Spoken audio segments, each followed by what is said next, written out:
আমাদের যে বিষয়টা তিনি যেখানে ডিরেক্ট ধর্মীয় বক্তব্য দিচ্ছেন সেটা অবশ্যই আমাদের ধর্ম পরিপন্থী, ইসলামের নীতি নৈতিকতা পরিপন্থী।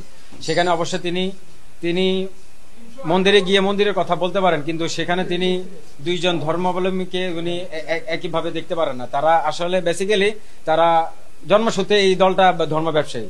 তারা ৭১-এ একরকমের ধর্ম ব্যবসা করেছেন, ২৪-এ এসে আরেক ধর্ম ব্যবসা করেছেন। এই ২৬-এর নির্বাচনকে সামনে রেখে ওনারা ধর্মকে পুঁজি করে ওনারা মানুষের সিম্পেথি নেওয়ার জন্যই ওনারা এই অবৈধভাবে এই অপরাধটি ওনারা করে যাচ্ছেন, যেটা বাংলাদেশ দণ্ডবিধিতে দণ্ডনীয় অপরাধ। সেই ক্ষেত্রে আমরা মনে করছি অবশ্যই এটা তিনি যেহেতু শাস্তিযোগ্য অপরাধ করেছেন, আপনি যে বিষয়গুলো বললেন এগুলো অবশ্যই শাস্তিযোগ্য অপরাধ। এবং ইসলামকে এভাবে হেয় প্রতিপন্ন করা, অন্যান্য ধর্মের সাথে তুলনা করার মতো ধর্ম ইসলাম নয়, এবং ইনি এটা অবশ্যই শাস্তিযোগ্য। এবং বিজ্ঞ আদালত মামলাটি তার কনসিডারেশনে নিয়েছেন।